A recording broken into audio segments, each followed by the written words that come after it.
নমস্কার শ্রোতা বন্ধুরা, গল্প স্রোত চ্যানেলে সবাইকে স্বাগত।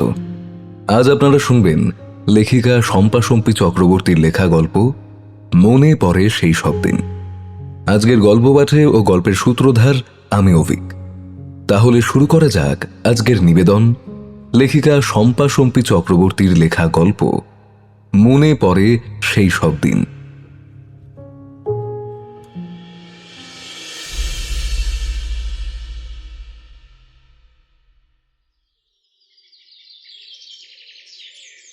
স্যার, আমি পুরোপুরি একটা দিনের জন্য 320 নম্বর কয়েদি নীলাদ্রি মজুমদারের সঙ্গে কথা বলতে চাই। কেন জানি না, মনে হচ্ছে আমাদের কোথাও ভুল হচ্ছে। আপনি যদি বলেন তো তবেই আমার ইচ্ছেটা পূরণ হতে পারে। সত্যি স্যার, আমি একটা দিন পুরো চাই ওর সঙ্গে একান্তে কিছু কথা বলতে। কথাগুলি খুব মনোযোগ সহযোগে শোনে বয়স 58 লাশভারী চেহারার মিস্টার অবিনাশ সান্যাল। তীক্ষ্ণ দৃষ্টি মেলে তাকালেন 40 বর্ষীয় বুদ্ধিদীপ্ত চেহারার জেলার অগ্নিভ রায়ের মুখের দিকে। কিছু সময় তাকিয়েও থাকলেন, তারপর নিছক কৌতূহলবশত প্রশ্নটা করে ওঠেন।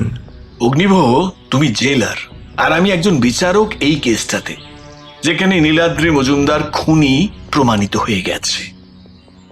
শাস্তি স্বরূপ তার 14 বছরের জেলও হয়েছে। এখন তাকে নিয়ে নতুন করে আলোচনা করার কি প্রয়োজন আছে তোমার? তাছাড়া সে যে অনুরাধা নামে একজন মহিলাকে, যে সম্পর্কে ওর রক্ষিতা, তাকে ও হত্যা করেছে। তার সাক্ষী তো ওর বাড়ির চাকর সহ আরো 2জন দিয়েছে, যেমন কেয়ারটেকার ওঝি। এটাও তো প্রমাণিত, তাই নয় কি? তাহলে আর ওর বিষয়ে নতুন করে জানতে চাওয়ার কি আছে অগ্নিভ? তার চাইতে মেনে নাও এই সত্যিটাকে, যে নীলাদ্রি মজুমদার একজন খুনি।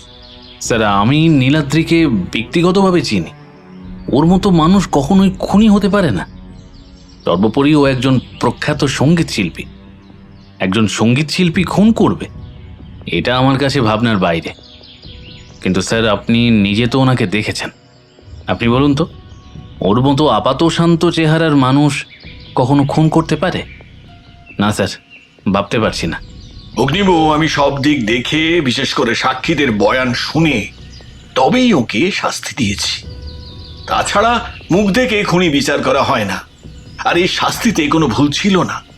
ও খুনি নৃশংসভাবে ওর রক্ষিতা অনুরাধা রায়কে খুন করেছে, এবং খুনের আগে ওকে ধর্ষণও করেছিল। অনুরাধা চিৎকার সাক্ষীরা সকলেই শুনেছে। এমন জঘন্য মানসিকতার লোককে শাস্তি স্বরূপ 14 বছরের জেল কেন? ফাঁসি দিলেই আমার ওই যথাযথ শাস্তি দেওয়া হতো ওর ক্ষেত্রে। কিন্তু তা যখন দিইনি, 14 বছর জেল খাটতে হবে, এতে তো কোনো ভুল থাকতে পারে না। কিন্তু স্যার, তারপরেও তো অনেক ভুল থাকে। আপনি সাদা চোখে যা দেখে আসছেন, তার বাইরেও তো অনেক কিছু থাকে। প্লিজ স্যার, আমি জানি এই অনুরোধ রাখা আপনার পক্ষে খুবই কষ্টের, তবুও বলবো আপনি আমাকে একটা সুযোগ দিন। আমি কথা দিচ্ছি, সঠিক কারণটা সবার চোখের সামনে আনব, আর এও প্রমাণ করব ওর বিরুদ্ধে যারা সাক্ষী দিয়েছে সব মিথ্যা দিয়েছে। ঠিক আছে, তাহলে তাই করো। সত্যিটা যদি লুকিয়ে থাকে আর আমার সিদ্ধান্ত যদি ভুল হয়, তাহলে আমি নিশ্চয়ই তা সংশোধন করার চেষ্টা করব।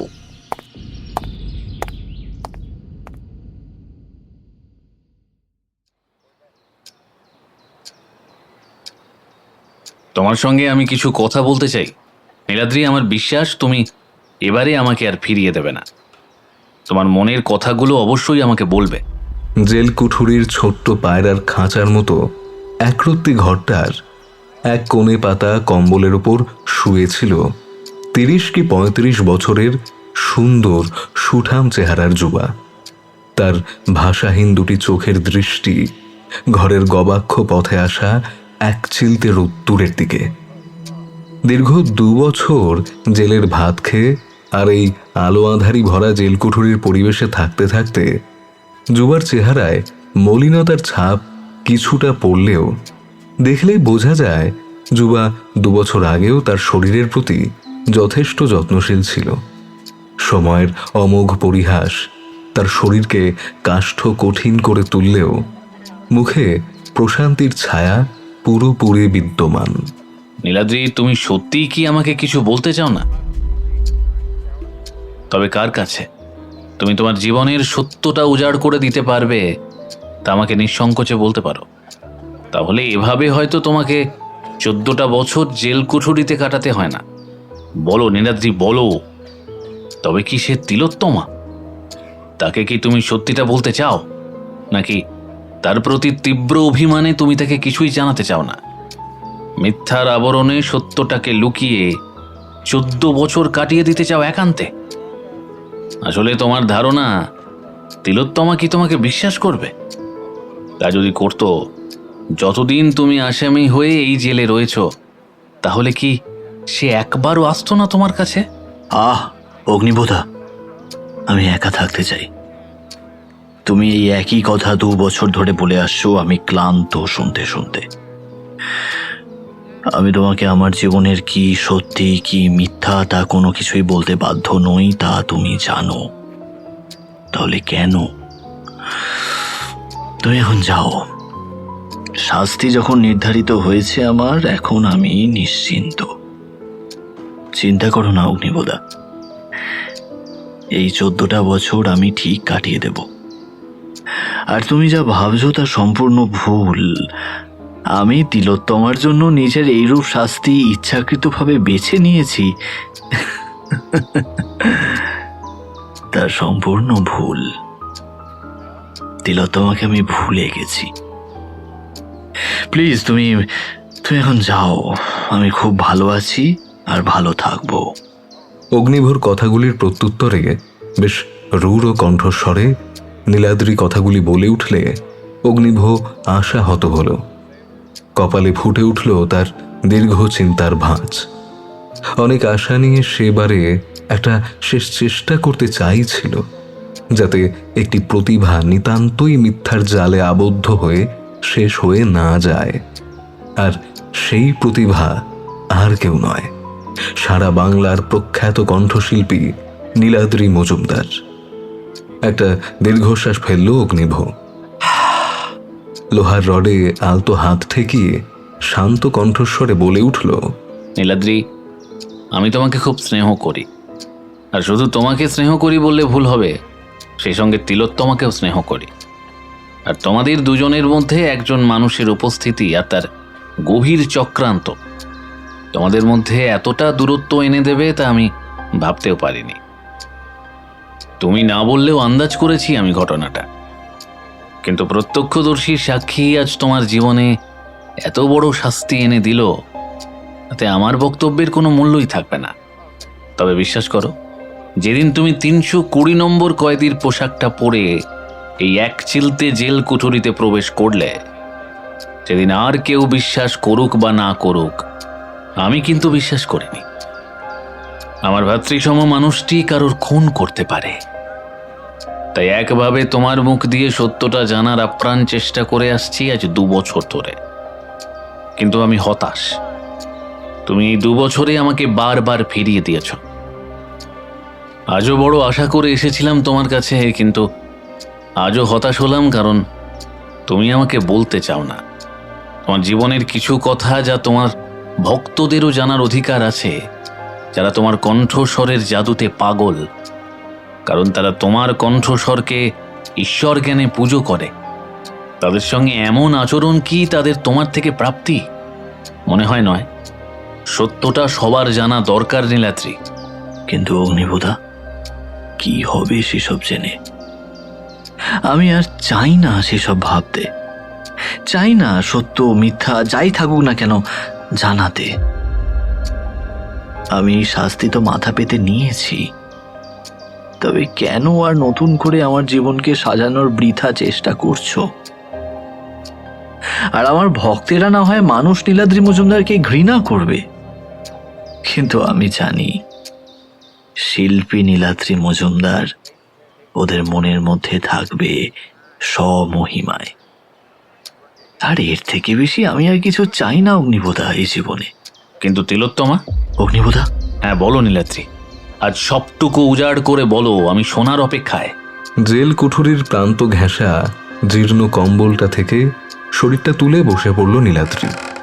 মাথার উস্কো হুস্কো চুলে কিছুক্ষণ অঙ্গুলি চালনা করে উদ্ভ্রান্তের ন্যায় দৃষ্টি মেলে চেয়ে থাকতে থাকতে বলে ওঠে, অগ্নিবোধা, তিলোত্তমা এখন কোথায় থাকে বলতে পারবে আমায়? তবে খবর নিয়ে দেখতে পারি, তুমি যদি বলো নীলাদ্রি। না, থাক। ও যখন ভালো থাকতে চায় ভালো থাকুক। আচ্ছা অগ্নিবোধা, কোথা থেকে শুরু করব বলে দাও। আমি যে কিছুই মনে রাখতে চাইনি এই 2 বছর ধরে, তাই তাই বিস্মৃতির অতল গহ্বরে সবটুকু হারিয়ে ফেলেছি ধীরে ধীরে। শুধু জীবন্ত হয়ে আছে আমার বর্তমানের এই পরিচয়, কয়েদি নাম্বার 320। জানি নীলাদ্রি, তাই অপেক্ষায় আছি। তুমি ধীরে ধীরে চিন্তা করে বলো, যেদিন তুমি প্রথম দেখেছিলে তিলোত্তমাকে, মনে পড়ছে? আমি তোমাকে মনে পড়তে সাহায্য করছি। হ্যাঁ, ঠিক বলেছ অগ্নিবোধা। তিলোত্তমা আমার, শুধু আমার তিলোত্তমা। হ্যাঁ, মনে পড়ছে, সব মনে পড়ছে। বলো নীলাদ্রি, বলো সেই দিনের কথা। সময়টা মনে হয় সন্ধ্যের দিকেই হবে, তাই না নীলাদ্রি? হ্যাঁ অগ্নিবোধা, সেদিন কাকুলিয়ার তরুণ সংঘ ক্লাবের বার্ষিক ফাংশন। তুমি ছিলে ওই ক্লাবের সেক্রেটারি। আমাকে আমন্ত্রণ জানিয়েছিলে কিশোর কুমারের কণ্ঠে গান গাওয়ার জন্য। আমার প্রথম আমন্ত্রণ, তাও আবার তরুণ সংঘের মতো নামি দামি ক্লাবের বার্ষিক ফাংশনে। ভাবনারও অতীত। বেশ বিকেল থাকতে থাকতেই সঙ্গী গিটারটাকে নিয়ে চলে গিয়েছিলাম তোমাদের ক্লাবে। হ্যাঁ, মনে আছে নীলাদ্রি। লাজুক লাজুক মুখে তুমি গ্রিন রুমের সামনে এসে দাঁড়িয়েছিলে। লম্বা ছিপছিপে বছর 20-21 ছেলেটাকে দেখে আমাদের ক্লাব প্রেসিডেন্টের স্ত্রী মণিমালাদি তৎক্ষণাৎ বলে উঠেছিলেন, এই এই কে তুমি? এক্ষুনি চিত্রাঙ্গদা পরিবেশিত হবে। স্টেজে তার জন্য দেখতে পাচ্ছ না মেয়েদের সাজানো হচ্ছে? তুমি এখানে কি করছো? যাও যাও এখান থেকে, এক্ষুনি যাবে। আমি পরি কি মরি করে ছুটে এসেছিলাম। তারপর তোমাকে সেখান থেকে নিয়ে সোজা স্টেজে তুলে দিয়ে বলে উঠেছিলাম, আপনারা যার গান শোনার জন্য অধীর আগ্রহে অপেক্ষা করছেন তিনি হলেন প্রখ্যাত শিল্পী নীলাদ্রি মজুমদার, যিনি আপনাদের কিশোর কুমারের গান শোনাবেন। তুমি আমার মুখে প্রখ্যাত শব্দটা শুনে সলজ্জ কণ্ঠস্বরে বলে উঠেছিলে, আমি নিতান্তই একজন সাধারণ গায়ক অগ্নিবোধা, মনের আনন্দে গান গাই, আর সেই গান তোমাদের কাছে শুনিয়ে আনন্দ কুড়োতে চাই। শ্রোতারা তখন করতালিতে মুখরিত করে তুলেছিল, আর তুমি তারপরই ধরেছিলে কিশোর কুমারের সেই অনবদ্য গান। মনে পড়ে সেই সব দিন। তোমার মনে আছে সেসব দিন অগ্নিবোধা? হ্যাঁ, মনে আছে। পরপর গেয়ে গিয়েছিলে কিশোর কুমারের গাওয়া অনবদ্য সেসব গান। আমরা তরুণ সংঘের উপস্থিত সদস্যরা বাকরুদ্ধ হয়ে গেছিলাম।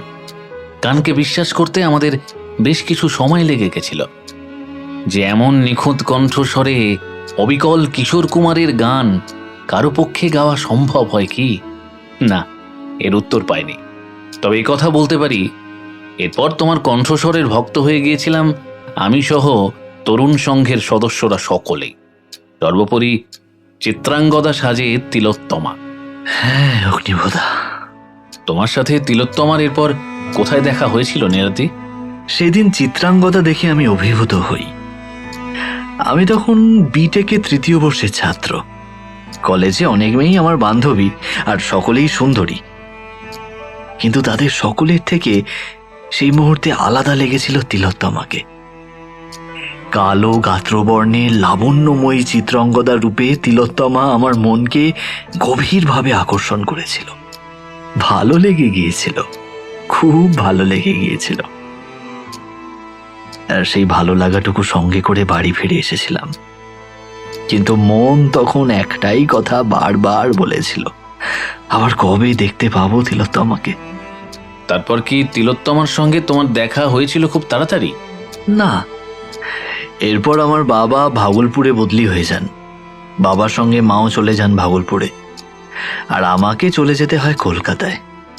কাকুলিয়ার কলেজ থেকে ট্রান্সফার সার্টিফিকেট নিয়ে কলকাতার কলেজে নতুন করে ভর্তি হয়ে ওখানকার হস্টেলে থেকে পড়াশোনা চালিয়ে যাওয়াটাই আমার উদ্দেশ্য ছিল। বছরখানেক কেটেও গিয়েছিল, আর কলেজেই হঠাৎ করে আলাপ হয়েছিল অনুরাধার সঙ্গে। আমার সঙ্গেই ও চতুর্থ বর্ষের ছাত্রী। পাতলা দোহারা গোছের চেহারা, অসম্ভব সুন্দর কবিতা লিখতে পারত। কিছুদিনের মধ্যেই অনুরাধা আমার খুব ভালো বন্ধু হয়ে উঠল। সেই সঙ্গে একাগ্রতার সাথে ওর কবিতার পাঠক বা শ্রোতা হয়ে উঠলাম ওর আমি। কিন্তু বুঝতে পারিনি ও কখন যেন বন্ধুত্বের গণ্ডি ছাড়িয়ে আমাকে আমাকে ভালোবেসে ফেলেছিল। বন্ধুত্ব শব্দটা দূরে সরিয়ে দিয়েও বলেছিল, নীলু, নীলু, আমি তোকে ভালোবাসি নীলু। আমি ওর কথাগুলো শুনেছিলাম, কিন্তু কিন্তু বলতে পারিনি যে অনুরাধা, আমি তোকে ভালোবাসতে অপারগ, কারণ কারণ আমি তিলোত্তমাকে ভালোবাসি। শুধু একবার ওর সঙ্গে কোনোভাবে দেখা করা আমার খুব দরকার। তারপর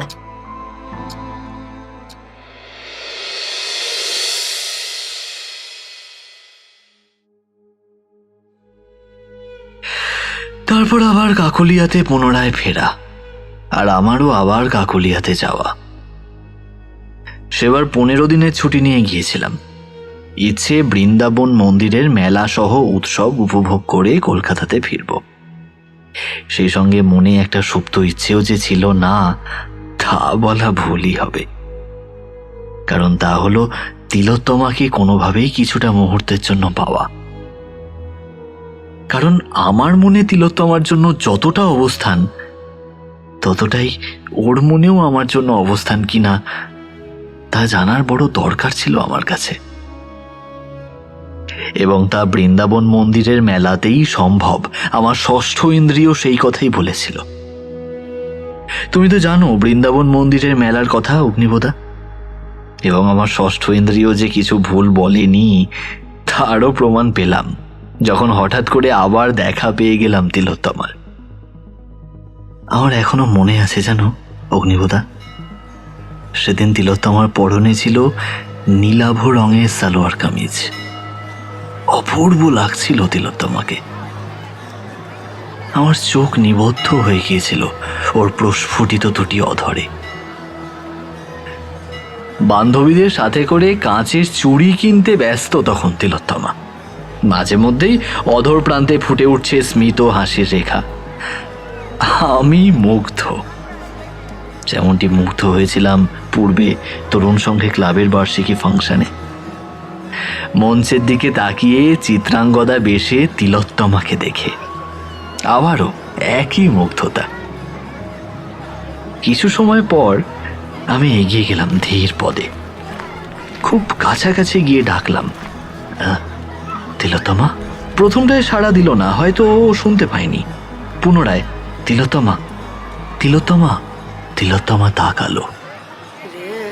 মুহূর্তে ওর ভ্রমর কালো দুটি চোখে দেখলাম এক ছেলে খুশির ঝলক। বুঝতে অসুবিধা হলো না ওর কাছেও এমন একটি দিন কাঙ্ক্ষিত ছিল আমাকে আমাকে একটি বার দেখার জন্য। আপনি তো এখানে থাকেন না মনে হয়। অনেক খোঁজ করেছিলাম আপনার। তারপর অগ্নিবোধার কাছে শুনলাম কলকাতার একটা কলেজে ইঞ্জিনিয়ারিং পড়ছেন, ওখানেই হস্টেলে থাকেন।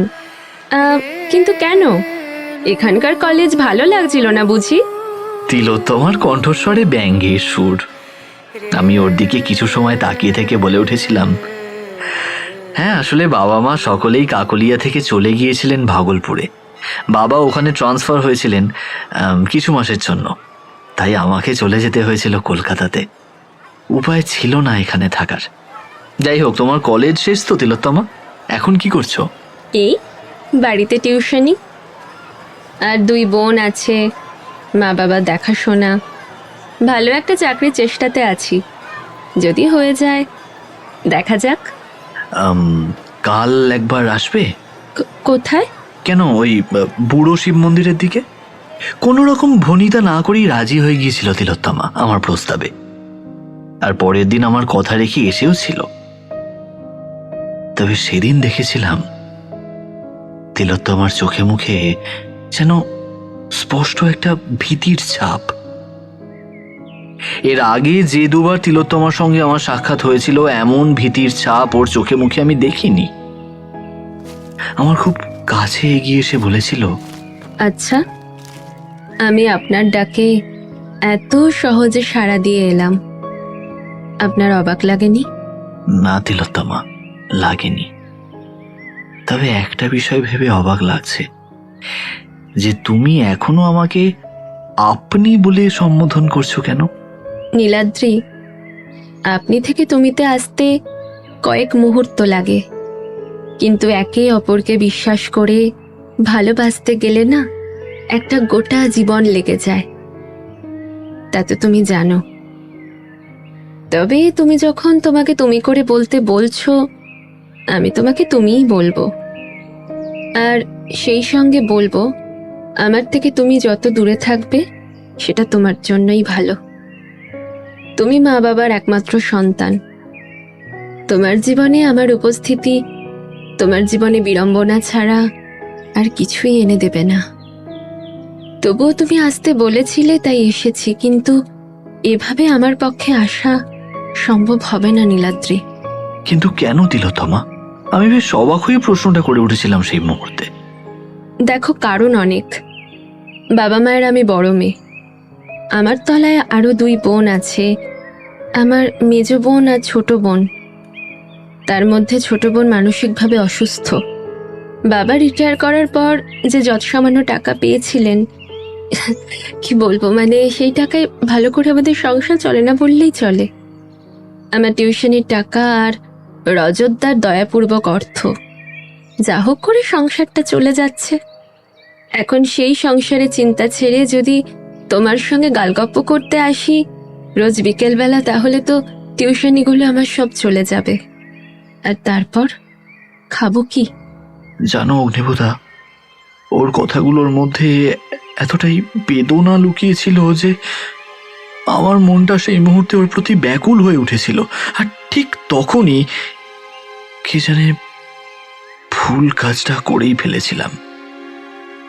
বাবার আমাকে হাত খরচা বাবদ 100 টাকার 3টি নোট পকেট থেকে বের করে ওর হাতটা ধরে গুঁজে দিতে গেলে ও কিছুটা সময় আমার মুখের থেকে অদ্ভুত দৃষ্টি মেলে তাকিয়ে একটা একটা বক্র হাসি হেসেছিল। তারপর দ্রুত আমার হাতে ধরা 3টি 100 টাকার নোট নিয়ে নিতে নিতে বলে উঠেছিল, আমি রোজ আসবো, তুমি চিন্তা করো না। তবে রোজ এত টাকা দিতে লাগবে না গো, 150 যা পারো দিও। নোট 3টি ওর কাঁধে ঝোলা ব্যাগের চেন খুলে ভেতরে ঢুকিয়ে নিয়ে বেশ বেশ দ্রুত পায়ে চলে গিয়েছিল তিলোত্তমা। আর আমি বোকা বোকা দৃষ্টি মেলে তাকিয়েছিলাম ওর গমন পথের দিকে। তারপর কি হয়েছিল নীলাদ্রি? তারপর রোজই বিকালে নিয়ম করে ও আসতো বুড়ো শিব মন্দিরের পেছনে আমার সঙ্গে দেখা করতে। আমিও চলে যেতাম ও আসার আগে ভাগেই। দুজনেই মত্ত হতাম গল্পে। নিজেদের মধ্যে দূরত্ব ক্রমশ কমতে লাগলো। বুঝতে পারছিলাম আমার ওকে ছাড়া জীবন কাটানো অসম্ভব, কিন্তু আমাকে যে কলকাতায় ফিরতেই হবে। একটি কোম্পানি থেকে চাকরির অফারও এসেছে, কিন্তু আমি ওকে ছেড়ে থাকবো কেমন করে? একসময় লক্ষ্য করলাম কখন যেন আমরা একে অপরের হয়ে গেছি। কারণ তিলোত্তমাও যে আমাকে পুরোপুরি ভালোবেসে ফেলেছে তা কেন জানি না আমি আন্দাজ করে ফেলেছিলাম। তবে একটা ব্যাপার আমার বেশ অদ্ভুত লাগতো। আমার থেকে রোজ ও 100-200 টাকা যাই পেত নিয়ে নিত। মনে মনে কৌতূহল হতো না তা বলা ভুলই হবে, কারণ ওরও পরিবারের অর্থনৈতিক অবস্থার কথা যা বলেছিল তাতে টাকা চাওয়াতে অবাক হওয়ার মতো কিছু না থাকলেও অদ্ভুত একটা প্রশ্ন আমার মনে জাগত। তাহলে ওর পরিবারের অবস্থা এতটাই খারাপ যে 100-200 টাকা ওর রোজ প্রয়োজন পড়ে আমার থেকে নিতে? বাবা মায়ের এক সন্তান ছিলাম, অর্থনৈতিক অবস্থা মোটের ওপর ভালোই ছিল আমাদের। তাই তিলোত্তমার অর্থনৈতিক অবস্থা সচক্ষে না দেখলে বিশ্বাস করা যেত না আমার পক্ষে। তাই অজ্ঞতাবশত প্রশ্নটা জাগার সঙ্গে সঙ্গে উত্তরটা জানার কৌতূহল দমন করে রাখতে পারলাম না। তিলোত্তমা কেন তোমার থেকে টাকা চাইতো তা তুমি কখনো জানতে চাওনি? না, ও চাইতেই আমি দিয়ে দিতাম অভ্যাসবশত। মনে প্রশ্ন জাগলেও মুখে আনতাম না। কিন্তু একদিন ঘটনাটা অন্য ঘটল। কেমন? সেদিন কোনো কারণবশত মানিব্যাগ নিয়ে বের হতে ভুলে গিয়েছিলাম। আমি আসার কিছুক্ষণ বাদেই ও এলো, পরনে একটা জাফরানি রঙের সালোয়ার। চোখমুখ খুব উজ্জ্বল লাগছিল ওর সেদিন, যেন কোনো সমস্যার পূর্ণ সমাধান করে এসেছে। কি ব্যাপার তিলোত্তমা, আজ দেখছি তুমি খুব খুশি? হ্যাঁ হ্যাঁ হ্যাঁ, জানো আজ আমি ভীষণ খুশি, খুব খুশি আমি আজকে। কারণ ওই রজত সান্যালটাকে বাবা ঘাট ধরে বাড়ি থেকে তাড়িয়ে দিয়েছে। সে কি তিলোত্তমা, রজতদাকে তো তুমি সম্মানের চোখেই দেখতে। উনি নাকি তোমাদের পরিবারে অর্থ সাহায্য না করলে তোমাদের পরিবার জলে ভেসে যেত, অথচ আজ এই বলছো? ঠিকই বলছি, কারণ লোকটা একটা ধূর্ত শয়তান। আগে বুঝিনি আমরা, এখন বুঝতে পেরেছি। যাই হোক, শোনো না, আজ একটু বেশি টাকা দাও না নীলাদ্রি, খুব প্রয়োজন। ওর কথাগুলো শেষ হওয়ার পূর্বেই প্যান্টের পকেটে হাত ঢুকিয়ে দেখতে গিয়ে দেখলাম মানি ব্যাগটা আনতে ভুলে গিয়েছি। নিজেকে সেই মুহূর্তে খুব অপরাধী বলে মনে হয়েছিল। সংকোচের সঙ্গে বলে উঠেছিলাম, তিলোত্তমা, আজ মানি ব্যাগটা ফেলে এসেছি মনে হচ্ছে। আমার কাছে কোনো টাকা পয়সা নেই এখন। বিশ্বাস করো, আমার খুব খারাপ লাগছে তুমি চাইলে, অথচ আমি দিতে পারলাম না। দেখলাম ওর মুখের হঠাৎ পরিবর্তন ঘটল। ওর শান্ত চোখের দৃষ্টি কঠোর হয়ে উঠেছিল। কঠোর কণ্ঠস্বরেও বলে উঠেছিল, তুমি কি বিনা পয়সায় আমার সঙ্গে ফুর্তি করতে চাইছিলে নীলাদ্রি? আমি কি টাকা না নিয়ে তোমাকে সঙ্গ দেব? শুনে রাখো, এমন অস্বাভাবিক চিন্তা তোমার মাথাতেও এনো না। একটা কথা পরিষ্কারভাবে মনে রেখে দেবে, টাকা ছাড়া আমি কারুকে সঙ্গ দিই না। অবাক হয়ে তাকিয়েছিলাম আমি তিলোত্তমার দিকে। নিজেকে নিজেই প্রশ্ন করে উঠেছিলাম, এসব কি বলছে তিলোত্তমা? আমি কি এতটাই ভুল? তিলোত্তমাকে চিনতে আমার কি ভুল হয়েছিল? ভালোবাসা শব্দটার মানেই কি ও বোঝে না? ওর কাছে কি টাকাই সব? দেখেছিলাম তিলোত্তমাকে আমার প্রত্যুত্তরের অপেক্ষা না করে দ্রুত চলে যেতে। একটা দীর্ঘশ্বাস ফেলে বাড়ি ফিরে এসেছিলাম সেদিন। তার মানে তিলোত্তমা তোমাকে ভালোই বাসেনি। তবে তুমি কেন ওর জীবনে থাকার চেষ্টা করলে? ধীরে ধীরে নিজেকে মুক্ত করে নিতে পারতে, আর সেটাই হয়তো ভালো হতো। আজ আর তাহলে তোমাকে এই দিন দেখতে হতো না। না অগ্নিভোতা, ভুল। তিলোত্তমা আমাকে সত্যিই ভালোবেসেছিল, তার প্রমাণ আমি এই ঘটনাটার কিছুদিন বাদেই পেয়ে গিয়েছিলাম।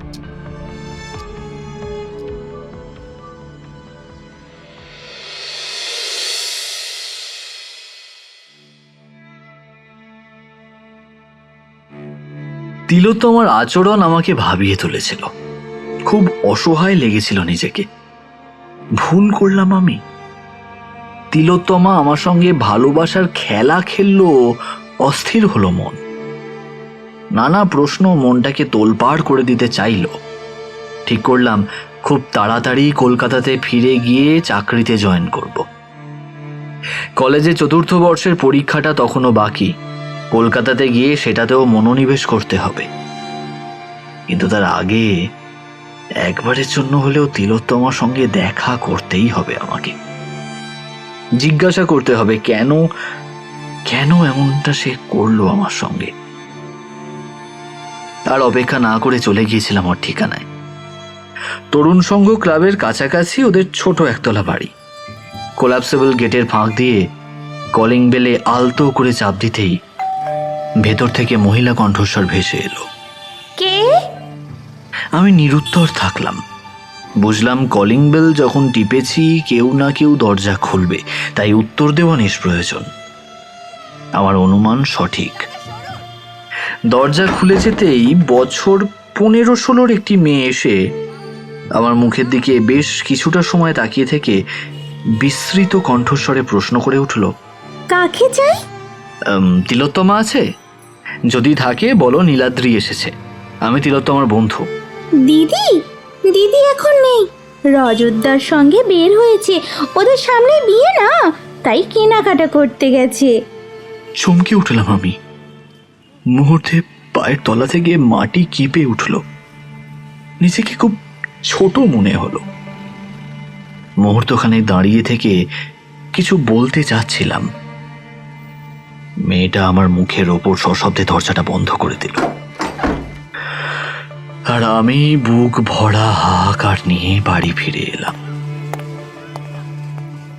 সেদিনই রাতের দিকে ল্যান্ডফোনে কলটা এলো। আমি তখন রাতের খাওয়া দাওয়া সেরে সবকিছু ভোলার চেষ্টা করতে সবেমাত্র নিজের পাঠ্যপুস্তকে মনোনিবেশ করছি। ফোনটা ক্রিং ক্রিং শব্দ তুলে বেজে উঠতে রিসিভারটা কানে নিয়ে যেই মাত্র হ্যালো বলতে যাব, অপর প্রান্তে তিলোত্তমার কণ্ঠস্বর। বুঝতে পারলাম তিলোত্তমা কাঁদছে। ওর আচরণে আগে থেকেই মনটা বিষাক্ত হয়ে গিয়েছিল। এবার এই ক্রন্দনরত কণ্ঠস্বর অত্যাধিক বিষাক্ত করে তুলল মনটাকে। রূঢ় কণ্ঠস্বরে বলে উঠেছিলাম, কি ব্যাপার, তুমি ফোন করলে কেন? আমার সঙ্গে তো তোমার কোনো কথা থাকতে পারে না। আমার সঙ্গে তোমার টাকার সম্পর্ক, বলো যদি আরো প্রয়োজন লাগে টাকার, অবশ্যই কারোর না কারোর হাত দিয়ে পাঠিয়ে দেব।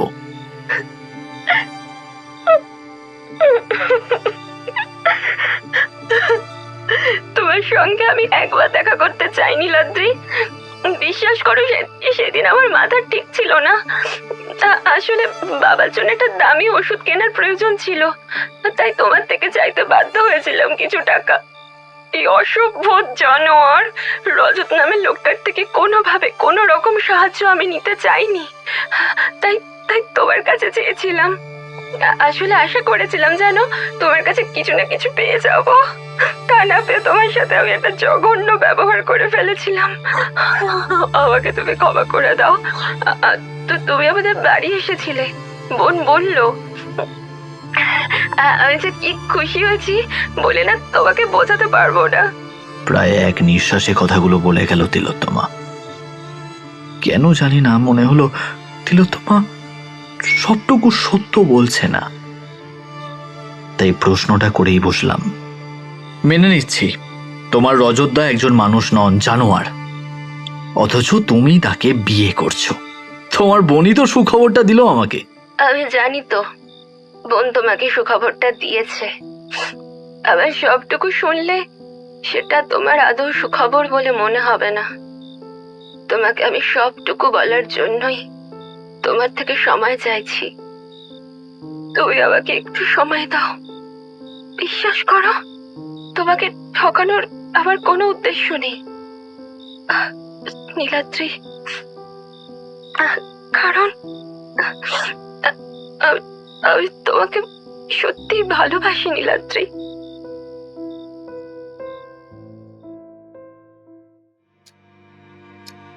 তারপর পরের দিন কি তিলোত্তমা তোমার কাছে এসেছিল নীলাদ্রি? হ্যাঁ, এসেছিল অগ্নিভোদা। তিলোত্তমা আমার কাছে এসেছিল আর সকরুণ কণ্ঠস্বরে জানিয়েছিল রজত সান্যালের কাছে 50,000 টাকার বিনিময়ে তিলোত্তমাকে বেচে দিতে চাইছে তিলোত্তমার মা। তার বক্তব্য, রজত তিলোত্তমাকে পছন্দ করে, আর সেই পছন্দের কারণে তাদের সংসারে রজত খরচা করে প্রচুর অর্থ। তিলোত্তমা যদি রজতকে বিয়ে করে তাহলে রজত তার পরিবর্তে দেবে 50,000 টাকা, যার লোভ তিলোত্তমার মা সামলাতে পারছেন না। তিলোত্তমার বাবা রজতকে মোটেও পছন্দ করেন না, তাকে বারও করে দিয়েছিলেন বাড়ি থেকে। কিন্তু তিলোত্তমার মায়ের একটাই কথা, তাদের সংসারটা বাঁচাতে গেলে এ ছাড়া নাকি আর কোনো উপায় নেই। তিলোত্তমার রজতকে বিয়ে করতেই হবে। তারপর নীলাদ্রি? তারপর ও হঠাৎ আমার হাত দুটো চেপে ধরে ব্যাকুল কণ্ঠস্বরে বলে ওঠে, নীলাদ্রি, আমাকে তুমি বিয়ে করবে? চলো না, আমরা বিয়ে করে ফেলি। তাহলে তো কোনো রজত সান্যাল আমাদের কোনো ক্ষতি করতে পারবে না, বলো? কিন্তু তিলোত্তমা, আমার এডুকেশন এখনো সম্পূর্ণ হয়নি। একটা চাকরির অফার পেয়েছি মাত্র, ভবিষ্যৎ এখনো অনিশ্চিত। এখন তোমাকে বিয়ে করে তোমাকে খাওয়াবো কি? আর একটু সময় দাও তিলোত্তমা, আমি তোমাকেই বিয়ে করব। কিন্তু কিন্তু এখন কোনো মতেই সম্ভব নয়। না না নীলাদ্রি, শোনো, একদম সময় নেই। আমাকে তুমি যদি তোমার করে পেতে চাও তাহলে বিয়ে করে নাও না আমাকে, নয়তো রজত সান্যালের সঙ্গে বিয়েটা আমার হয়েই যাবে। প্লিজ নীলাদ্রি, আমাকে আমাকে ফিরিয়ে দিও না। তোমার আজকের এই সিদ্ধান্তটা আমার জীবনটাকেই বদলে দিতে পারে। আমি জানি তুমি আমাকে খুব ভালোবাসো, তাহলে সেই ভালোবাসার মর্যাদা দিয়ে আমাকে বিয়ে করে নাও, নইলে তোমার এই তিলোত্তমা চিরকালের জন্য হারিয়ে যাবে অন্ধকারে। তুমি তো তাকে বিয়ে করো নি নীলাদ্রি, তাহলে রজতের কাছেই ওকে ধরা দিতে হলো, তাই তো? হ্যাঁ, তাই অগ্নিবোধা। আমার প্রত্যাখ্যান নীরবে মেনে নিয়ে সেদিন তিলোত্তমা চলে গিয়েছিল আমার জীবন থেকে। এরই দিন চারেক বাদে কোনো এক মাধ্যমে জেনেছিলাম তিলোত্তমার বিয়ে হয়ে গিয়েছে রজত সান্যালের সঙ্গে।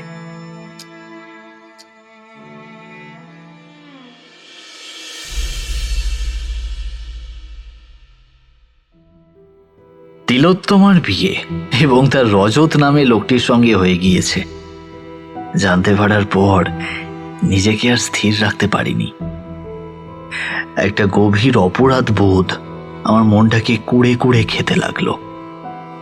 এর জন্য পুরোপুরি আমি দায়ী তা ভাবতে গিয়ে নিজেকে শেষ করে ফেলবার অভিপ্রায়ও জেগেছিল।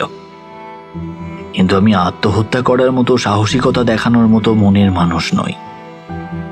বলা যায় তখন বুকে এক রাশ কষ্ট নিয়ে কলকাতায় ফিরে এলাম। কলকাতায় এসে হঠাৎ করেই ভালো গাইতাম, সেই সুবাদে একটা বাংলা ব্যান্ড থেকে গান গাওয়ার অফার এলো। ওরা কোথাও আমার গান শুনে মুগ্ধ। বলা যায় ওদের অনুরোধে যুক্ত হলাম ব্যান্ডের গায়ক হিসাবে। নতুন চাকরি, সেই সঙ্গে বাংলা ব্যান্ডের সঙ্গে নিজেকে পুরোপুরি যুক্ত করে কর্মক্ষেত্র ও সঙ্গীত জগতের মধ্যে ডুবে থেকে তিলোত্তমাকে ভোলার ব্যর্থ চেষ্টা করতে লাগলাম। কিন্তু এত সহজ সরল আমার জীবন ছিল না, তা কিছুদিনের মধ্যেই বুঝলাম যখন কলেজের বান্ধবী অনুরাধা আমার সদ্য কেনা ফ্ল্যাটে নিত্যদিন আসা যাওয়া শুরু করলো। প্রথম দিকে তাকে অসহ্য লাগলেও অনুরাধার আকর্ষণীয় চেহারা আমাকে আকৃষ্ট করতে লাগলো। বলতে পারো অগ্নিবোধা, অনুরাধাকে আমি অজান্তেই তিলোত্তমার প্রতিভু ভেবে ধীরে ধীরে এগিয়ে যেতে লাগলাম ওর দিকে। শুধু তাই নয়, মদকে করেছিলাম জীবন সঙ্গিনী। আর সেই মদের নেশায় মত্ত হয়ে অনুরাধার শরীরের মধ্যে খুঁজে বেড়াতাম আমার তিলোত্তমাকে। অনুরাধা তার প্রতি আমার অকৃত্রিম অনুরাগে ভালোবাসা ভ্রমে উজাড় করে আমাকে ভালোবাসা দেয়। ওর ধারণা ছিল কোনো না কোনো দিন আমি ওকে বিয়ে করে সুখী দাম্পত্য জীবন কাটাবো। কিন্তু আমি যে ওর মধ্যে তিলোত্তমাকে খুঁজে তিলোত্তমাকেই ভুলে থাকার ব্যর্থ চেষ্টা করতাম, তাও বুঝতে পারত না, কারণ আমি তিলোত্তমার কথা ওকে কখনো বলিনি। তাহলে তুমি তাকে বিয়ে না করে তাকে রক্ষিতা করে রাখতে চাইলে, তাই তো? ও প্রতিবাদ করেনি? ঠিকই অগ্নিবোধা, কিন্তু আমি যে অসহায়। তিলোত্তমাকে ভুলে অনুরাধাকে জীবনসঙ্গী হিসাবে গ্রহণ করব তা ভাবতেই পারিনি। তুমি ওর মধ্যে তিলোত্তমাকে খুঁজলে অথচ বিয়ে করলে না, এ তো অন্যায়। ন্যায় অন্যায় বোধ আমার তখন ছিল না। আমার তিলোত্তমাকে না পাওয়ার কষ্টটুকু ভোলার জন্য একটা মাধ্যম দরকার ছিল, আর সেই মাধ্যম হিসাবে পেয়েছিলাম আমি অনুরাধাকে। কিন্তু তাই বলে আমি অনুরাধাকে কখনো অসম্মান করিনি। ও ধরা দিয়েছে আমার ডাকে বিনা দ্বিধায়। ওর ইচ্ছেকে সম্মান জানিয়েই আমরা মিলিত হয়েছি। রক্ষিতাকে স্ত্রীর মর্যাদা তাহলে সত্যিই দিলে না? না, দিতে পারিনি তিলোত্তমার জন্য। ভালোবাসা মনে হয় এক জীবনে একজনকেই বাসা যায়। তোমার সঙ্গে আর তিলোত্তমা দেখা হয়েছিল? হ্যাঁ, হয়েছিল। এর 2 বছর পর একটা 5 তারা হোটেলের রুমে। হোটেল রুমে? সেখানে কিভাবে দেখা হলো?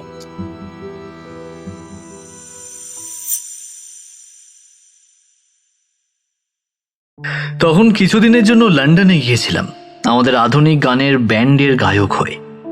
প্রচুর অর্থ ও প্রশংসা পেয়ে যখন কয়েক মাস কাটিয়ে এদেশে ফিরে এলাম, তখন আমরা সকল উদীয়মান শিল্পীরা মিলে একটা 5 তারা হোটেলে একটা দিন আনন্দ উল্লাসে সেলিব্রেট করব বলে ঠিক করি।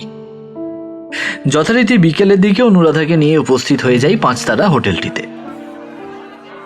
বিশাল আকার একটি হোটেল ঘরে আয়োজন করা হয়েছিল আমাদের শিল্পী মহলের অনুষ্ঠান। আমার গান সকলের প্রিয়। একের পর এক শিল্পীদের একক অনুষ্ঠান সমাপ্ত হলে আমাকে অনুরোধ করা হয় কিশোর কুমারের কোনো গান গাইতে। প্রথম থেকেই কিশোর কুমারের গান গাইতে আমি স্বাচ্ছন্দ্য বোধ করি, তা তুমি জানো অগ্নিহোদা। সেখানেই সাবলীলতার সঙ্গে গেয়ে উঠলাম তোমাদের তরুণ সংঘ ক্লাবের বার্ষিকীতে গাওয়া আমার প্রিয় সেই গান মনে পড়ে সেই সব দিন। গানটা শেষ হলো, করতালিতে মুখরিত হলঘর। উচ্ছ্বসিত আমি। পাশে অনুরাধা, তার চোখে মুখে আমার জন্য অহংকারের ছাপ সুস্পষ্ট। সবার মধ্যে হঠাৎ আমার চোখ চলে গিয়েছিল হলঘরের প্রবেশের দরজার একটি পাল্লা ধরে যথাসম্ভব আমাকে দেখার জন্য করুণ দুটি চোখের আকুতি। দীর্ঘ 4 বছর পর চিনতে ভুল হলো না ওই দুটি চোখ। ব্যাকুল হলো আমার মন। শত মানুষের ভিড় ঠেলে উন্মাদের মতো এগিয়ে যেতে লাগলাম ওর দিকে। চোখের পলক পড়ার আগেই ও দ্রুত চলে গেল। হয়তো ধরা দিতে চাইল না। তারপর রিসেপশনে গেলাম, জিজ্ঞাসা করলাম তিলোত্তমা নামে কেউ রুম বুক করেছে। 901 নম্বর ঘর। উনি একাই উঠেছেন। অবাক হলাম, এত বড় হোটেলে তিলোত্তমা একা উঠেছে, কিন্তু কেন? মাথায় একটানা রুম নম্বর 901 ঘুরতে লাগলো। লিফটে উঠে পড়লাম। 3rd ফ্লোরে 901 নম্বর রুম। কলিং বেল বাজাতেই খুলে গেল ভারী কাঠের নির্মিত সুদৃশ্য দরজা। সামনে দাঁড়িয়ে তিলোত্তমা, আগের থেকে আরো সুন্দর, লাবণ্যময়ী, অত্যাধুনিক চেহারায় তিলোত্তমা। পরনে কালো জিন্স, স্কাই কালারের টপ। চোখ দুটো অবশ্য তেমনই আছে, কাজল কালো, নিষ্পাপ, সুন্দর। আমাকে দেখে বিন্দুমাত্র অবাক না হয়ে স্মিত হাসি হেসে বলে উঠল, এসো নীলাদ্রি, তুমি আসবে আমি জানতাম। তাই আজ রুম বুক না করা সত্ত্বেও আমি বুক করে নিয়েছিলাম একটা দিনের জন্য। কয়েকটা ঘন্টা তোমার সঙ্গে সুখ দুঃখের গল্প করেই যেন কাটাতে পারি। এই কারণেই এসো, ভেতরে এসো। তিলোত্তমা দরজার পাশটিতে সরে দাঁড়ালে আমি তিলোত্তমার আহ্বানে ঘরে ঢুকে আসলাম। সুসজ্জিত ঘরের চারিদিকে তিলোত্তমার হাতের ছোঁয়া স্পষ্ট। বুঝতে অসুবিধা হলো না দ্বিতীয় কোনো ব্যক্তি ওই ঘরে প্রবেশ করেনি। সাথে সাথে আমার মনে পড়ে গেল রিসেপশনিস্ট মেয়েটার কথা। তিলোত্তমা একাই উঠেছেন হোটেলে। কি হলো? কি এত ভাবছো নীলাদ্রি? তাকালাম তিলোত্তমার দিকে। দরজা বন্ধ করে ও এসে দাঁড়িয়েছে আমার মুখোমুখি। কিছু বলতে যাচ্ছিলাম, ও একটা চেয়ার এগিয়ে নিয়ে নিজেও একটা চেয়ার টেনে নিয়ে বসে বলে ওঠে, বসো বসো। তবে তুমি যখন আসলেই তখন তোমার স্ত্রীকে আনলে না কেন? দেখতাম। যাই হোক, বেশ দেখতে কিন্তু তোমার স্ত্রীকে। তোমার পাশটিতে ভালো মানিয়েছে। তা কবে বিয়ে করলে শুনি? আমি বেশ অবাক হলাম ওর প্রশ্নে। ও কাকে আমার স্ত্রী বলে অনুমান করছে? তবে কি অনুরাধাকে? হতেই পারে অনুরাধা যেভাবে আমার শরীর ছুঁয়ে দাঁড়িয়েছিল তাতে ওকে আমার স্ত্রী ভাবা কোনো অস্বাভাবিক কথা নয়। শান্ত কণ্ঠস্বরে বলে উঠলাম, বিয়ে আর করতে পারলাম কোথায় তিলোত্তমা? তোমার মতো মেয়ে পেলে তো বিয়ে করব, সে আর এ জীবনে হবে না, তাই বিয়েও হবে না। যাই হোক, রজতবাবু মানে তোমার স্বামী, উনি কোথায়? তিনি আসেননি? আর হঠাৎ কলকাতা শহরের হোটেলে উঠলে যে? আত্মীয় স্বজন কি কেউ কলকাতায় থাকেন না তোমার? বাবারে বাবা, উফ, কত প্রশ্নের উত্তর একসাথে দেব বলো তো নীলাদ্রি? ধীরে ধীরে প্রশ্ন করো, এত কৌতূহল কিন্তু ভালো নয়। তবে হ্যাঁ, সব বলবো তোমাকে, কিন্তু তার আগে তোমারটা শুনি। বুঝলাম যে তুমি এখনো বিয়ে করনি, কিন্তু তোমার পাশের মহিলাটি তাহলে কে? যে কেউ দেখলেই তো তোমার স্ত্রী বলেই ভ্রম করবে। ও, তুমি অনুরাধার কথা বলছো? ও আমার কলেজের বান্ধবী, খুব ভালো মেয়ে, একটা মাল্টিন্যাশনাল কোম্পানিতে কর্মরত। হ্যাঁ, বলতে পারো আমি বিয়ে না করলেও আমরা দুজন দুজনের ইচ্ছাতেই শারীরিক সম্পর্ক রেখে চলেছি আজ প্রায় 4 বছর। কোনো ছলনার আশ্রয় না নিয়ে সাবলীল কণ্ঠস্বরে কথাগুলো বলে উঠতেই তিলোত্তমা তিক্ত কণ্ঠস্বরে বলে উঠল, তোমরা সব পুরুষ মানুষগুলোই না একই স্বভাবের রয়ে গেলে, তাই না নীলাদ্রি? মেয়ে মানুষের শরীর ছাড়া আর কিছুই বুঝলে না। অবাক হলাম হঠাৎ, কোন পরিপ্রেক্ষিতে তিলোত্তমা এমন কথাগুলো বলল আমাকে। দেখলাম আমার অদূরে বসে থাকা তিলোত্তমার চোখ মুখ কঠিন হয়ে উঠেছে। জিজ্ঞাসা না করে পারলাম না, তুমি এ কথা কেন বলছো তিলোত্তমা? হ্যাঁ, আমরা মিলিত হই আমাদের দুজনের দৈহিক চাহিদায়, কিন্তু আমি কোনোদিন অনুরাধার ইচ্ছের বিরুদ্ধে ওকে স্পর্শ করিনি। তাহলে দোষ কোথায় তিলোত্তমা? তিলোত্তমা নিজেকে সংযত করল। কিছু সময় আগেও যে চোখে দেখেছিলাম সমগ্র পুরুষ সমাজের প্রতি ঘৃণার প্রতিচ্ছবি, সেই চোখ পুনরায় শান্ত, মোহময়ী। একটা দীর্ঘশ্বাস ফেলল তিলোত্তমা। তারপর কিছু সময় আমার মুখের দিকে তাকিয়ে বলে উঠল, আচ্ছা নীলাদ্রি, তোমার মনে পড়ে সেই সব দিনগুলোর কথা, যখন আমার আসার অপেক্ষায় তুমি ঘন্টার পর ঘন্টা বুড়ো শিব মন্দিরের পিছনে দাঁড়িয়ে থেকে অপেক্ষা করতে? ঘন ঘন রিস্টওয়াচে দেখতে সময়ের গতিবেগ। আমার খুব মজা লাগতো জানো, কারণ আমারও উপস্থিতি কারোর কাছে এতটা গুরুত্বপূর্ণ জীবনে কখনো সেরকম কিছু ভেবে দেখিনি। কিন্তু ভুল ভাঙল যখন তুমি আমাকে বিয়ে করবে না বলে ফিরিয়ে দিলে, প্রত্যাখ্যান করলে আমাকে, আমার অনুরোধকে। আসলে নীলাদ্রি, ভালোবাসা শব্দটা ঈশ্বর আমার জন্য সৃষ্টি করেননি বোধহয়, তাই তো ভালোবাসা আর পাওয়া হলো না এই জীবনে। ছোট একটা নিঃশ্বাস ফেলে নীরব থাকলাম। কি বলবো তিলোত্তমার কথাগুলোর প্রত্যুত্তরে? ও কি আদৌ বিশ্বাস করবে যে আজও আমার হৃদয়ে ওর জন্যই আসন পাতা রয়েছে, না বিশ্বাস করবে না? ব্যঙ্গের হাসি হাসবে হয়তো। নীলাদ্রি, আমাকে তুমি সত্যিই ভালোবেসেছিলে নাকি মিথ্যে অভিনয় করেছিলে? বলো না গো নীলাদ্রি, বিশ্বাস করো, আজও আমি তোমাকেই ভালোবাসি, তোমাকেই ভালোবাসি। তিলোত্তমার কাতর দুটি চোখের দৃষ্টি, গোলাপের পাপড়ির ন্যায় দুটি ঠোঁটের প্রান্ত আবেগে থরথর করে কেঁপে উঠেছে। নিজেকে সংযত করতে পারলাম না। চেয়ার ছেড়ে উঠে দাঁড়িয়ে এগিয়ে গেলাম ওর দিকে। এক ঝটকায় ওকে টেনে নিলাম নিজের বুকের মধ্যে। ঠোঁটের ওপর রাখলাম আমার নিকোটিনের গন্ধে ভরা দুটি ঠোঁট। আলতো করে হাত রাখলাম ওর সুডৌল বক্ষে।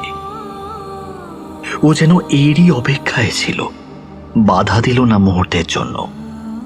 দুজন দুজনকে কখন যে বিশালাকার খাটে সুসজ্জিত শয্যার মাঝে এনে ফেলেছিলাম মনে নেই। দুজনের হুঁশ ফিরেছিল কলিং বেলের আওয়াজে।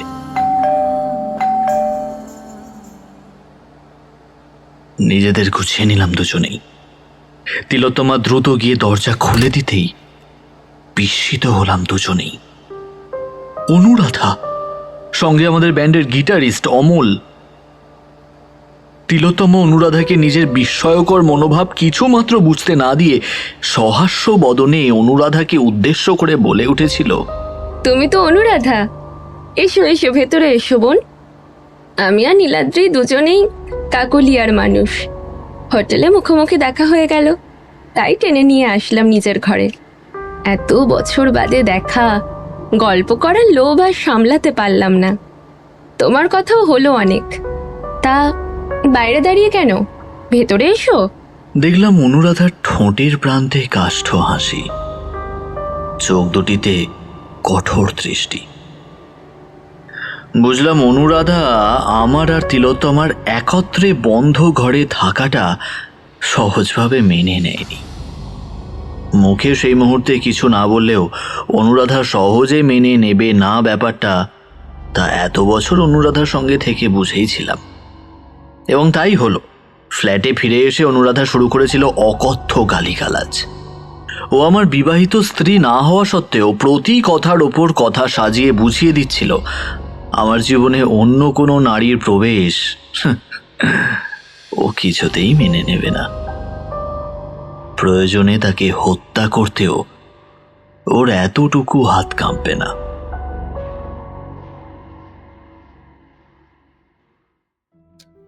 তারপর তুমি কি বোঝাবার চেষ্টা করেছিলে অনুরাধাকে?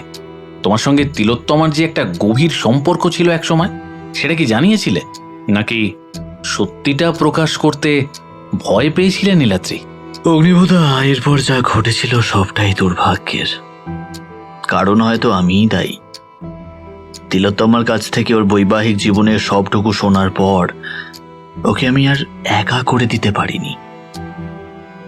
এক অসহায় নারী যে আমার এক সময়ের প্রেমিকা, যার এমন পরিণতির জন্য আমি পুরোপুরি দায়ী যখন সবটুকু জানলাম, আর জানার পর তাকে নতুন করে একা করে দিতে কি করে পারতাম বলুন তো?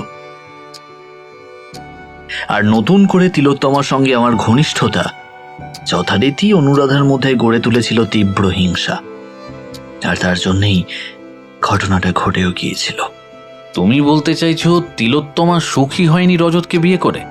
একদম ঠিক অগ্নিহোতা, এবং তা তিলোত্তমাই আমাকে জানিয়েছিল একদিন। কিভাবে? নাম্বারটা তিলোত্তমাই দিয়েছিল আমাকে, এবং বারবার করে বলেও ছিল আরো একবার যেন আমি ওর সঙ্গে দেখা করি। আর একবার কেন, তিলোত্তমার সঙ্গে দেখা করার জন্য তো আমি প্রতিটা মুহূর্ত দিতে পারি। তাই তখনই কথা দিয়েছিলাম দেখা করব মিলেনিয়াম পার্কে। আর সেদিন অফিস ফেরতে গেলাম ও দেখা করতে। সেদিন হলুদ রঙা শাড়ি, চোখে রোদ চশমা পরে ভারী সুন্দর দেখাচ্ছিল তিলোত্তমাকে। আমাকে দেখে দ্রুত এগিয়ে এসে বলেছিল, এ মা, তুমি কতক্ষণ দাঁড়িয়ে আছো? আসলে একটু দেরি হয়ে গেল। কোম্পানির কাজ তো আমাকে একা হাতেই সামলাতে হয়। কি আর করি বলো, উনি চলে যাবার পর থেকে সব আমিই সামলাচ্ছি। ওনার ছেলে বিদেশে থাকেন। কোম্পানির ব্যাপারে আমার ছেলের কোনো ইন্টারেস্ট নেই বললেই চলে। বলে দিয়েছে, তোমাকে যখন বিশ্বাস করে বাবা সব কিছুর দায়িত্ব দিয়ে গেছে, তখন তুমিই তো দেখাশোনা করবে, তুমিই করো। আমি বিদেশে থাকি, সেখান থেকে এখানকার বিজনেস দেখাশোনা কখনোই সম্ভব নয়। অগত্যা ব্যবসা সামলানো। রজতবাবু, মানে তোমার স্বামীর অত বড় ছেলে আছে? তবে কি? আরে না না, রজতের ছেলে থাকবে কেন? এ তো কুলজিৎ সিং এর কথা বলছি। মানে তোমার তো রজত নামের একজনের সঙ্গে বিয়ে হয়েছিল শুনেছিলাম, তাহলে তিনি কোথায় গেলেন? মুহূর্তে মুখটা ফ্যাকাশে হয়ে গেল তিলোত্তমার। নিজেকে সামলে ম্লান হাসির রেখা ফুটে উঠল ঠোঁটের প্রান্তে। একটা ফাঁকা সিট দেখে দুজনেই বসে পড়তে একটা দীর্ঘশ্বাস ফেলে বলে উঠল, নীলাদ্রি, তুমি যতটুকু জানো তা হলো রজত নামে লোকটির সাথে আমার বিয়ে হয়েছিল, কিন্তু ওই অবধি। তার পরের ঘটনা এত সহজ সরলভাবে আমার জীবনে নেমে আসেনি। তবে রজতদা, মানে রজতের সঙ্গে আমার বিয়ে হয়ে গেল। যথারীতি রজতের সঙ্গে কাকুলিয়া থেকে কলকাতায় চলে আসলাম। কয়েকটা দিন কেটে যায় রজতের সোহাগ খেতে খেতে। পুরুষ মানুষের সোহাগ যে এত নিষ্ঠুর হয় তা আগে বুঝিনি জানো। সারা শরীর জুড়ে তীব্র লালসা মেটানোর দাগ, সারা শরীর জুড়ে তীব্র লালসা মেটানোর দাগ। শরীর না দিতে চাইলে প্রবল বল প্রয়োগ। সারা রাত ধরে অত্যাচারের ক্লান্তি মেখে দিনের ঘরকন্যা করা। কিন্তু তাও কিছুটা স্বাভাবিক লেগেছিল।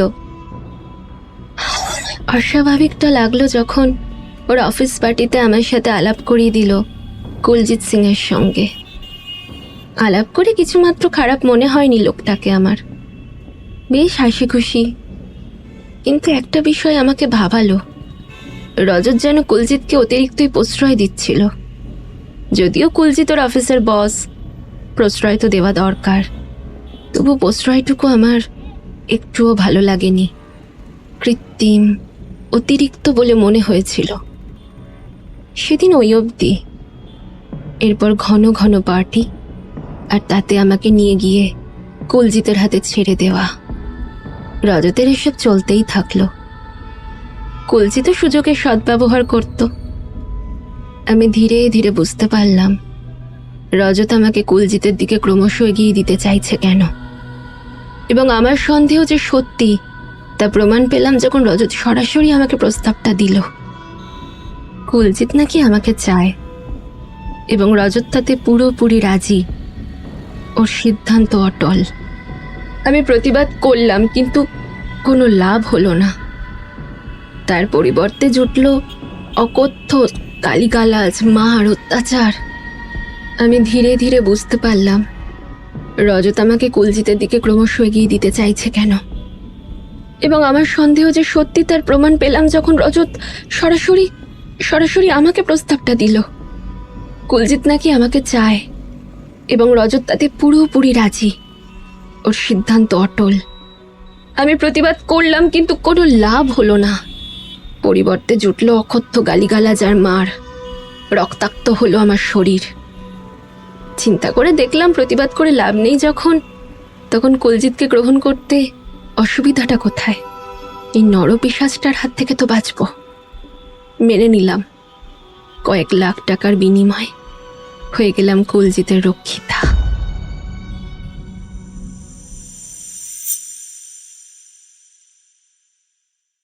তার মানে তিলোত্তমা রজতকে ছাড়তে বাধ্য হয়, কারণ রজত তাকে অনায়াসে বিক্রি করে দেয় কুলজিৎ সিং এর কাছে। তিলোত্তমার মা বাবা প্রতিবাদ করেননি বা পুলিশের রিপোর্ট? হ্যাঁ অগ্নিভোদা, সেটা সত্যি। রজত তিলোত্তমাকে বিক্রি করে দেয় কুলজিতের কাছে। আর সবচাইতে দুঃখের, তিলোত্তমার মা রজতকে দেওয়া কুলজিতের টাকার ভাগিদার হয়েছিলেন। কারণ দেখিয়েছিলেন অভাবের সংসার, অর্থ তো লাগবেই। বড় বোন তিলোত্তমা না হয় ছোট ভাই বোনদের জন্য এমন ত্যাগ স্বীকার করলই, তাতে কি আর ছায় আসে। তিলোত্তমা আর কিছু বলেনি। বুঝেছিল তার পরিবারের জন্য তার দাম মেটাতে হবে তার সবটুকু দিয়ে। অগত্যা বিপত্নী কুলজিৎ সিং এর রক্ষিতা হয়ে সে দিল্লি চলে যায় তার সাথে। তবে এই কুলজিৎ সিং মানুষটা কিন্তু মন্দ ছিল না, বরং সে ক্রমশ তিলোত্তমাকে ভালোবেসে ফেলে এবং তার বিশাল সম্পত্তির একচ্ছত্র মালকিন করে একদিন হঠাৎ হৃদরোগে আক্রান্ত হয়ে দিল্লিতেই মারা যায়।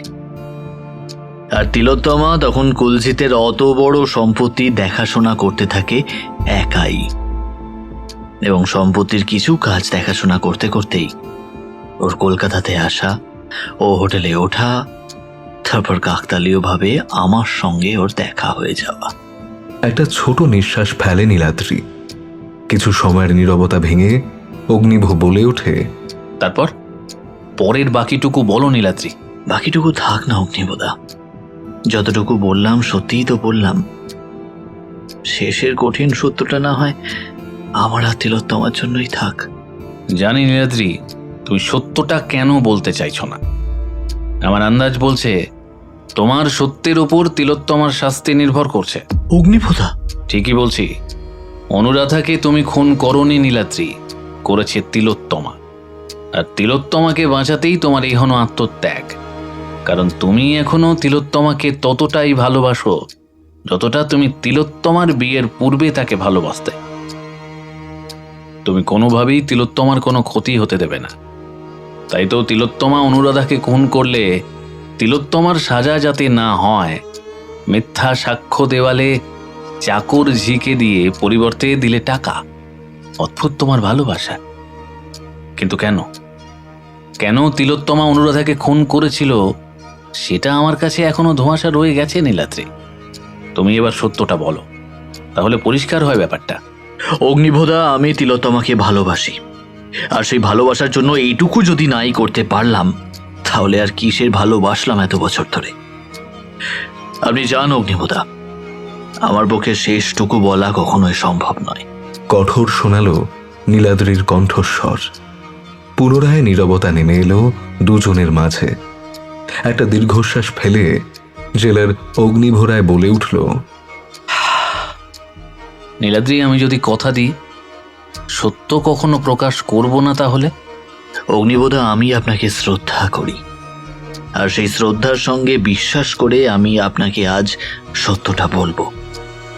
তবে আপনি কথা দিয়েছেন আপনি সত্যটা প্রকাশ করবেন না, আর সেই বিশ্বাসের ওপর আস্থা রেখে আমি বলছি সেদিনের কথা।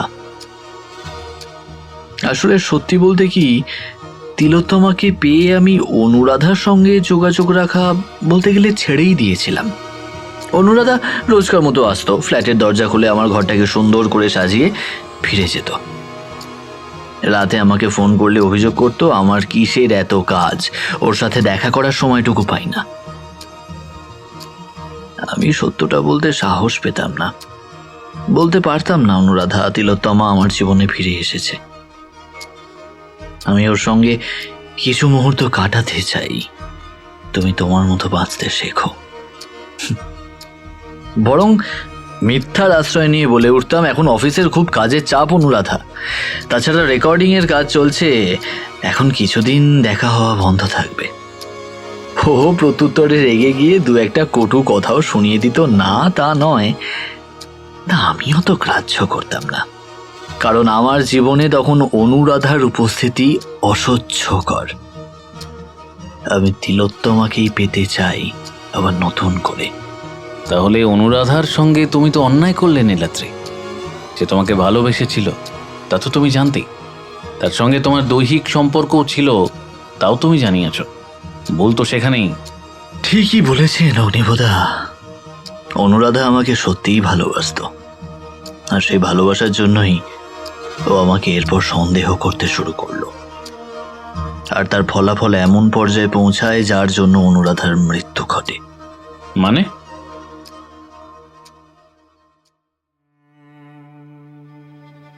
সেদিন তিলোত্তমাকে নিজের ফ্ল্যাটে এনেছিলাম প্রথম। ও তখন কলকাতাতেই ছিল, কিছুদিনের মধ্যে দিল্লি চলে যাওয়ার কথা। ইচ্ছে একটা দিন অন্তত দুজনে একসাথে কাটাবো, খুঁজে নেব দুজনের মধ্যে ঠিক আগের মতো। দুপুরের দিক অফিস ছুটি নিয়ে নিজের হাতে তিলোত্তমার পছন্দের রান্না করেছিলাম।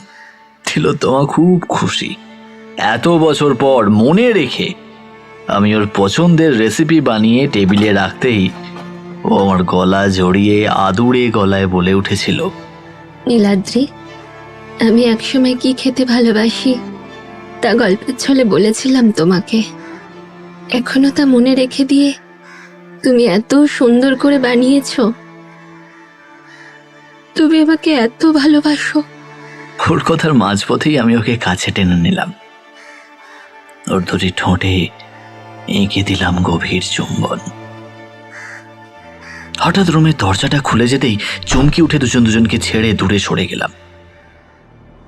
দরজার দিকে চোখ চলে যেতেই দেখলাম অনুরাধাকে আমাদের দিকে তীক্ষ্ণ দৃষ্টিতে তাকিয়ে আছে, চোখে মুখে ফুটে উঠেছে তীব্র ঘৃণা। আমার কিছু বুঝে ওঠার আগেই ও আমাদের দিকে এগিয়ে এলো, টেবিল থেকে ফল কাটার ছুরিটা নিয়ে আক্রমণ করলো তিলোত্তমাকে। আমি বাধা দিতে গেলেও এক ধাক্কায় আমায় সরিয়ে দিল। ওর শরীরে তখন আসরিক শক্তি। বেকায়দায় ভারসাম্য রাখতে না পেরে আমি মাটিতে পড়ে গেলাম। দ্রুত উঠে এগিয়ে যাওয়ার আগেই দেখলাম তিলোত্তমা অনুরাধার হাত থেকে বাঁচার আপ্রাণ চেষ্টা করছে, আর অনুরাধা ক্ষুধার্ত বাঘিনীর ন্যায় ওর গলার ওপর ছুরিটা চেপে বসানোর চেষ্টা করছে। তিলোত্তমা নিজেকে রক্ষার্থে টেবিল থেকে তুলে নেয় ভারী ফুলদানি, সজোরে আঘাত করে অনুরাধার কপালে। অনুরাধা মাটিতে তৎক্ষণাৎ লুটিয়ে পড়ে। রক্তে ভেসে যেতে থাকে আমার ডাইনিং রুম। কিছু সময় পার হয়ে যায়, অনুরাধা মাটিতে পড়ে থাকে একইভাবে। ও শরীর বলে দেয় যে ও বেঁচে নেই। এছাড়া তো তিলোত্তমার অনুরাধার থেকে নিজেকে রক্ষা করার আর কোনো উপায় ছিল না।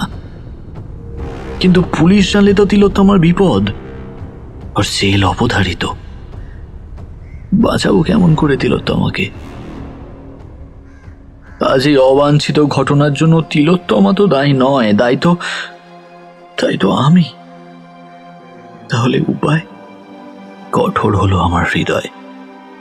তিলোত্তমাকে জোর করলাম ফ্ল্যাট থেকে সেই মুহূর্তে চলে যেতে। ও আমাকে বিপদে ফেলে চলে যেতে অনড় থেকে গেল। অনেক অনুরোধে অবশেষে ও রাজি হলো। তারপর ধীরে ধীরে চলে গেল। তিলোত্তমা চলে যেতেই অনুরাধার শরীর থেকে কাপড় খুলে ঘরের এক কোণে ছুঁড়ে ফেলে দিলাম।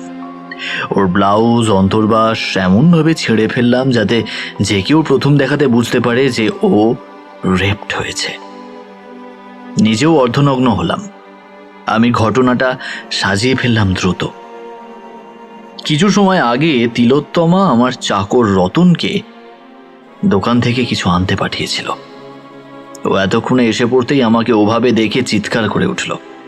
ছুটে এলো কেয়ারটেকার বাবু আর ফ্ল্যাটের ঝি রমা। ওরা সকলেই কিংকর্তব্য বিমূঢ়। আমি যে খুনি ওরা তা বিশ্বাস করতে চাইল না। ওদের ধারণা আমি এমন গর্হিত কাজ কখনোই করতে পারি না। তিলোত্তমাকে বাঁচাতে ওদের কাছে সম্পূর্ণ মিথ্যা বললাম অনুরাধা আমার সঙ্গে মিলিত হতে চায়নি, বাধা দিয়েছিল। আমি মাথা ঠিক রাখতে পারিনি। বাধ্য হয়ে ওকে রেপ করি এবং তারপর হত্যা। ওরা সরল, বিশ্বাস করতে বাধ্য হলো। কিন্তু তুমি তো ওকে ধর্ষণ করনি। ময়না তদন্তে যে ধর্ষণ প্রমাণিত, তাহলে? অনিবদার ডাক্তার কুণাল চৌধুরী আমার গানের ভক্ত। সে এসে যখন অনুরাধার মৃতদেহ দেখে তখন সত্যটা আন্দাজ করে, কিন্তু আমার অনুরোধে ও কথা দেয়। পুলিশ তদন্ত করুক, সত্যি কেউ জানবে না। ময়না তদন্তের জন্য শরীরে গেলেও রিপোর্ট হবে ধর্ষণের পর হত্যা করা হয়েছিল এবং হত্যা তুমি করেছ। সবটুকু রিপোর্ট হবে মিথ্যার ভিত্তিতে। সমাজের চোখে প্রখ্যাত শিল্পী নীলাদ্রি মজুমদার হলো খুনি। নীলাদ্রি, তুমি এত বড় মিথ্যাটা সাজালে শুধু তিলোত্তমাকে বাঁচাতে, অথচ তিলোত্তমা? ওর কোনো দোষ নেই অগ্নিহোদা। ও নিজেকে পুলিশের হাতে তুলে দিতে চেয়েছিল, আমি বাধা দিয়েছি। কারণ ওর গর্ভে তখন আমার সন্তান। 5 তারা হোটেল রুমে আমাদের মিলনের ফলে ওর গর্ভ সঞ্চার ঘটে। আমি কেমন করে পারি তিলোত্তমাকে পুলিশের হাতে তুলে দিতে বলো তো অগ্নিভোদা? 14টা বছর ঠিক কেটে যাবে। তিলোত্তমা ভালো থাকুক। ওর গর্ভের সন্তান এখন ভূমিষ্ঠ হয়ে অনেকটাই বড় হয়ে গেছে। এই দেখতে যা স্বাদ হয়, ছেলে না মেয়ে তাও তো জানি না। শুধু একটাই অনুরোধ, তুমি একটা খবর এনে দিও। তিলোত্তমা আর আমার সন্তান কেমন আছে? অগ্নিভরায় দীর্ঘশ্বাস ফেললেন। এই জীবনে অনেক আসামি দেখেছেন তিনি, তাদের কাছে শুনেছেন জীবনের অনেক ভাঙা গড়ার গল্প, কিন্তু আসামি নম্বর 320 মতো এমন অদ্ভুত জীবন কথা কোনো দিন শোনেননি।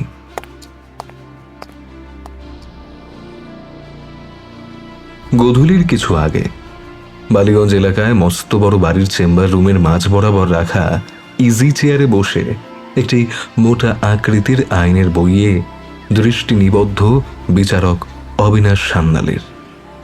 অগ্নিভ রায় চেম্বারে ঢুকতেই বই থেকে চোখ না তুলেই বলে উঠলেন, কি হে জেলার, কিছু সত্য খুঁজে পেলে তোমার আসামি 320 জীবনে? আরে বাবা, আজ পর্যন্ত কোনো কঠিন বিচার কার্যে আমার বিচারে ভুল প্রমাণিত হয়নি। আর এ তো সামান্য সহজ সরল খুনের মামলা। সঠিক লোককে সঠিক শাস্তি দিয়েছি। আমি ভুল বিচার করব? হ্যাঁ, না না না, তা হতেই পারে না। জেলার অগ্নিভ রায় অবিনাশ সান্যালের কথার প্রত্যুত্তরে স্মিত হাসি হাসলেন মাত্র।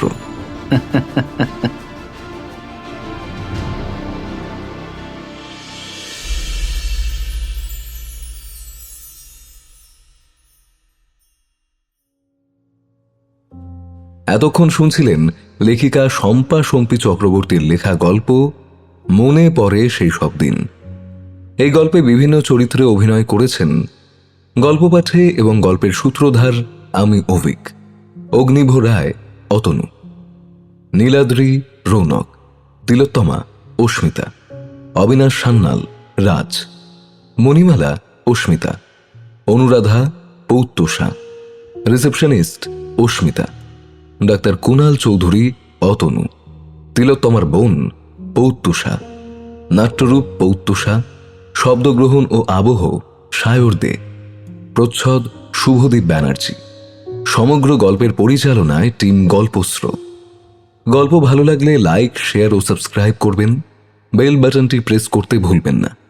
গল্পটি কেমন লাগলো কমেন্ট করে অবশ্যই জানাবেন। আমরা আবার আসছি আরও একটা সুন্দর গল্প নিয়ে আগামী পর্বে।